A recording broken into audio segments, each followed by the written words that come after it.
रजत ने पूछा है, जीव और ब्रह्म में क्या भेद है? शास्त्रों में हमें जीव कहा है और आप ब्रह्म कैसे कह सकते हैं हमें? कोई भेद नहीं है, सभी जीव ब्रह्म रूप है। और जब जीव ये जान जाता है कि मैं क्या हूँ, मेरा तत्व क्या है, तो स्वयं को ब्रह्म कह सकता है। आप भी जान जाइए आपका तत्व क्या है। पूरी तरह निःशुल्क और पूरी तरह घर बैठे ज्ञान दिया जा रहा है। सभी ब्रह्म रूप है, सभी जीव मिथ्या है, सभी मिथ्या रूप ब्रह्म के ही रूप है। वो ब्रह्म स्वयं अस्तित्व मात्र है, अस्तित्व ही अनुभव करता है। मैं अनुभव करता हूँ, इसलिए मैं ही अस्तित्व हूँ। सब एक है, दो नहीं। ये मूल ज्ञान है। तो रजत को मैं सुझाव दूंगा कि मूल ज्ञान से शुरू कीजिए, त्रिदिवसीय कार्यक्रम से शुरू कीजिए। और अगर 6 महीने तक प्रयास करने के बाद भी कुछ भी समझ में नहीं आता कि ये सब क्यों है, शास्त्रों में तो ये कहा है, आपने ये क्यों कहा है, और इस जीव में और ब्रह्म में क्या भेद है, ये सब बिल्कुल नहीं समझ में आता आपके, तो मार्ग बदल दीजिए, फिर कोई और मार्ग चुनना है। यहाँ पे समय नष्ट होगा। फिर शुरुआत से शुरू कीजिए। किसने कहा था मैं ज्ञान मार्ग कर चुका हूँ? आप ही हैं, कोई और है? अच्छा, आप ही हैं। हाँ, तो अब स्वयं मनन शुरू कर दीजिए। आपने जो भी सुना, श्रवण हो गया आपका, तो उस पर मनन शुरू कर दीजिए कि ये क्यों कहा है और वो क्यों कहा है। अब मैं वही दोबारा दोहरा सकता हूँ, इससे नया ज्ञान नहीं होगा। जो पहले बताया गया है वही दोहराया जाएगा। तो अगर सत्यापन नहीं हो पा रहा है, ज्ञान का सत्यापन नहीं हो पा रहा है, तो मार्ग छोड़ना ही अच्छा है, क्योंकि यहाँ प्रगति नहीं होगी। फिर केवल बुद्धि पर अत्याचार होगा और एक दिन बुद्धि कहेगी कि बेकार है सब। तो मेरा यही सुझाव है कि 6 महीने तक प्रयास कीजिए, उसके बाद कोई अच्छा मार्ग ले लीजिए। संदीप ने कहा है, मैं ज्ञान दीक्षा चरण 2 में हूँ। आपने अध्याय 2 सत्य का आधार समीक्षा में अपने सत्संग में चर्चा के पश्चात आगे बढ़ने का निर्देश दिया था। हाँ, क्योंकि मैं आपकी प्रगति से इतना संतुष्ट नहीं हूँ, इतना अच्छे से नहीं चल रहा है आपका कार्यक्रम।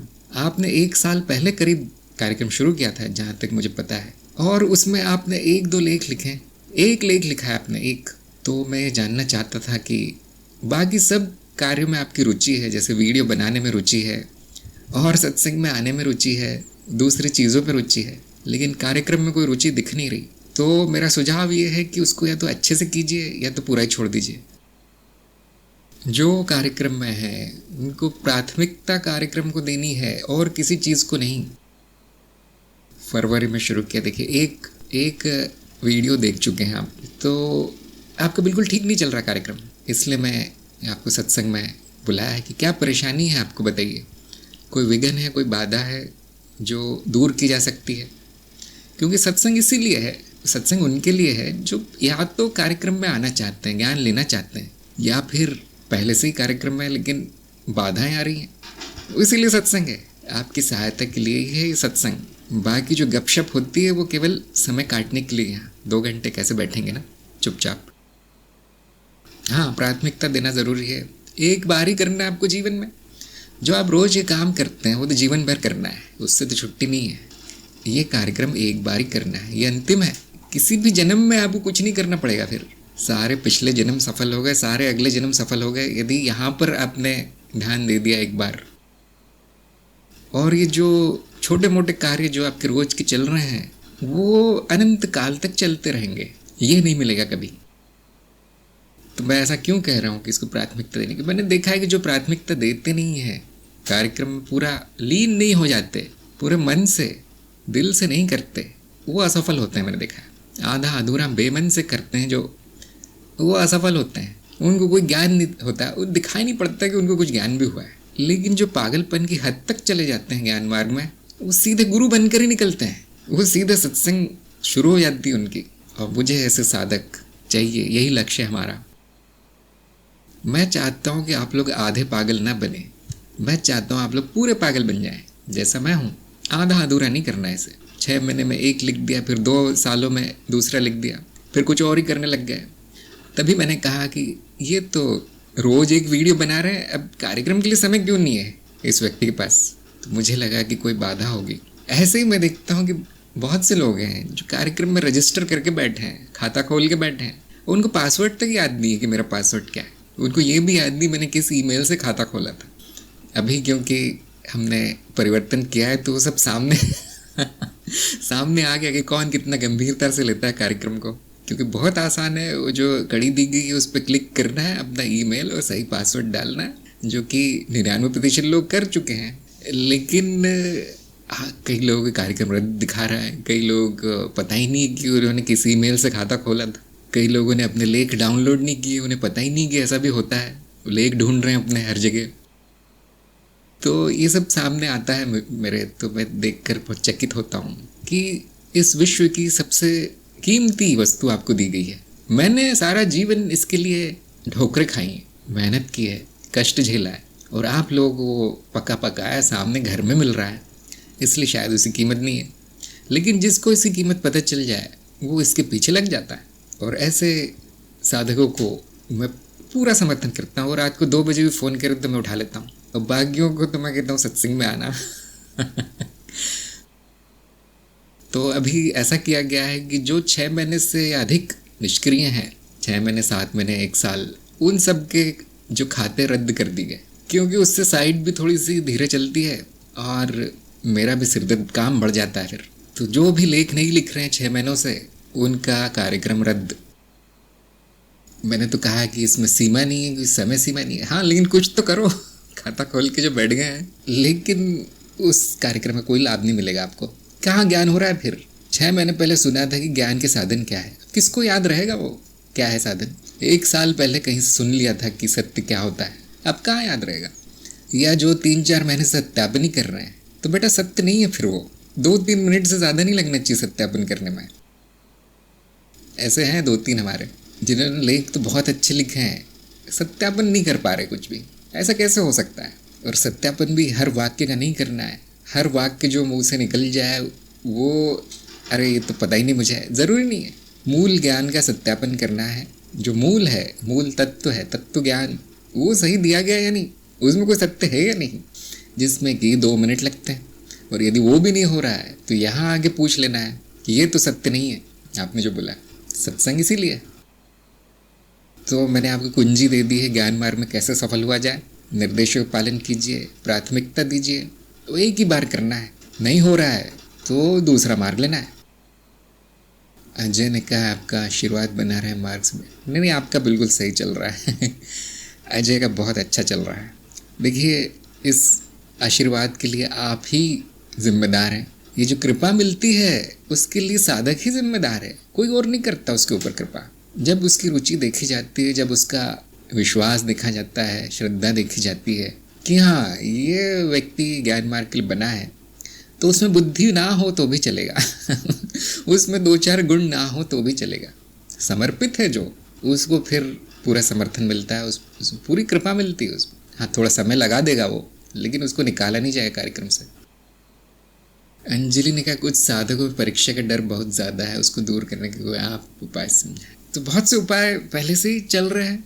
अंजलि को भी मैंने कार्य दिया है। जो लोग प्रश्नोत्तर से डरते हैं वो एक ही तरीके से उस डर को भगा सकते हैं, उत्तर देकर। छुपकर बैठने से नहीं जाएगा डर, उत्तर देकर आप उस डर को भगा सकते हैं। डर क्यों है? क्योंकि शायद ज्ञान हुआ नहीं कहीं अच्छे से, या उस पर मनन नहीं किया गया, सुन लिया गया, अच्छा ये गुरु ये कहते हैं, लिख लो यहाँ पे। अब सारा जीवन संसारिकता में बिता दिया आपने, उस पर विचार नहीं किया जो सुना है आपने। ज्ञान मार्ग के क्या लक्षण होता है? आध्यात्मिक विचारों में गुम होता है वो, और कोई विचार आते ही नहीं उसके मन में। और यदि कोई सांसारिक विचार कार्य आ गया तो वो ऐसा होता है जैसे आनंद में किसी ने खलल डाला, रंग में भंग लगता है। अरे ये संसारिक क्यों आ गया ये काम, मुझे मेरे ज्ञान के नशे में रहने दो, ऐसा बोलता है क्या नहीं?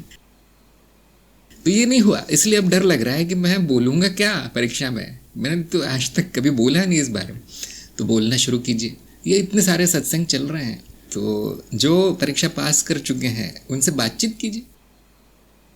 इसीलिए तो मैंने वो सारा प्रश्नों का जो है भंडार आपको दे दिया है। ऐसा तो नहीं है कि बहुत खुफिया प्रश्न है जो आपको कभी देखने को नहीं मिलेंगे एक बार सुनने के बाद। सब कुछ सामने है आपके। अब वो प्रश्नों को लीजिए, उनके उत्तर देने का प्रयास कीजिए जो पुराने प्रश्न हैं। और यदि आपको बोलने में परेशानी है तो लिखकर उत्तर दे सकते हैं, लेकिन उससे काम नहीं चलेगा। तो उसके बाद मैंने तरीका एक जो बताया है कि आपको रिकॉर्ड करके अपने उत्तर रिकॉर्ड करके भेजने हैं। अब आप मुझे भेजेंगे तो पता नहीं उससे क्या होगा, मैं तो कहाँ रहता हूँ मुझे खुद नहीं पता। लेकिन बाकी साधकों से जो कार्यक्रम पूरा कर चुके हैं या परीक्षा दे चुके हैं उनको आप भेज सकते हैं कि मैंने ये उत्तर दिए हैं, 10 उत्तर दिए हैं, 10 मिनट की रिकॉर्डिंग है, आप मुझे देखकर बताइए उसमें से कौन सा उत्तर सही है कौन सा नहीं।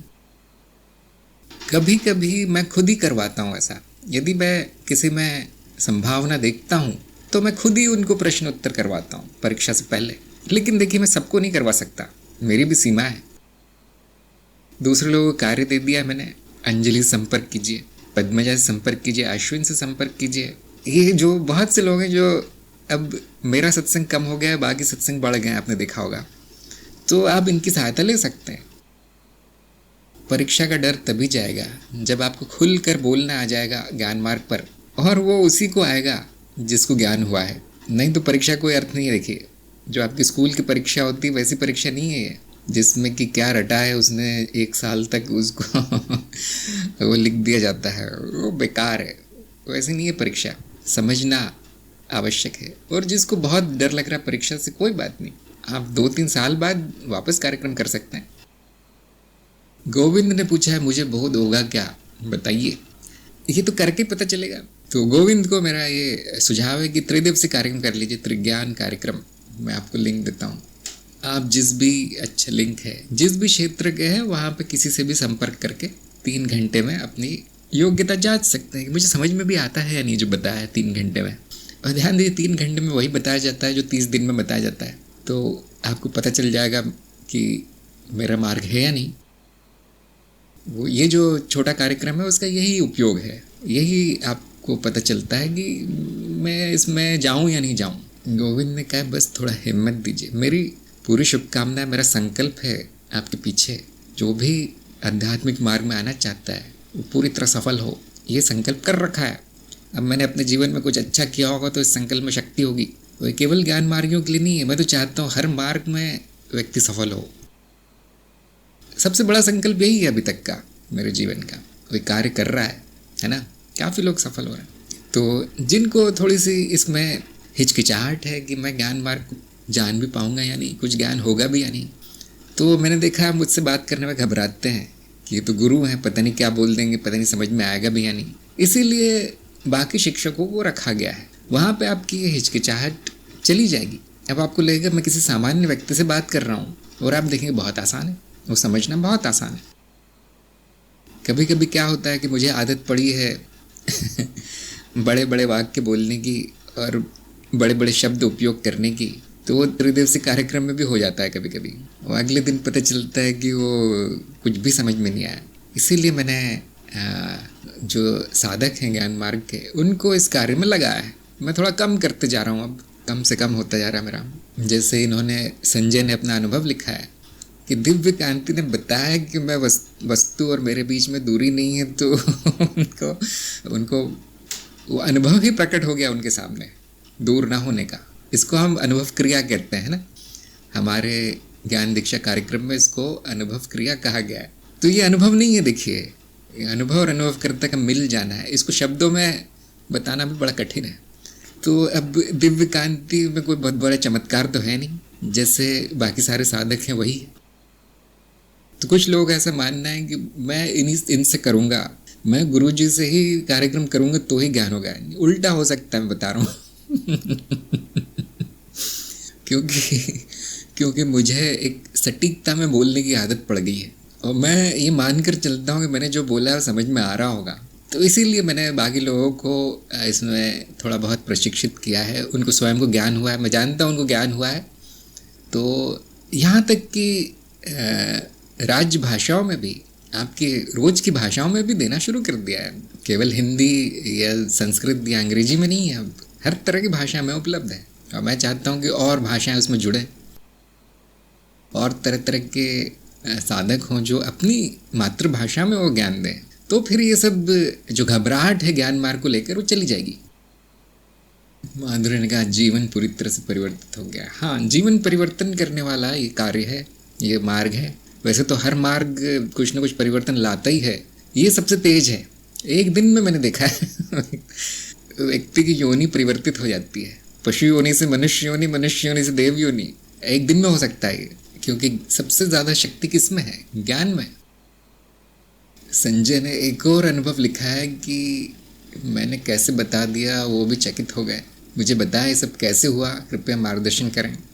ये इसलिए होता है क्योंकि चित्त में कोई सीमाएं नहीं है। जिसे आप व्यक्ति समझते हैं कि उस व्यक्ति का वो चित्त है और मेरा ये है मन, और मेरे मन में जो है वो मुझे ही पता है और दूसरों के मन में जो है उसे ही पता है, ऐसा कुछ नहीं है। ये एक भ्रम है कि सीमाएं हैं व्यक्तियों के बीच में, कोई सीमा नहीं है। और वो सीमा केवल उत्तरजीविता के लिए बनाई गई है, जीव द्वारा ही बनाई गई है, रची गई है, ताकि जो अनचाहे विचार या अनचाही वृत्ति, अनचाही भावनाएं सबकी मुझ में ना आ जाए। जीव को जीवित रहने से मतलब है, तो वो सीमाएं गढ़ लेता है।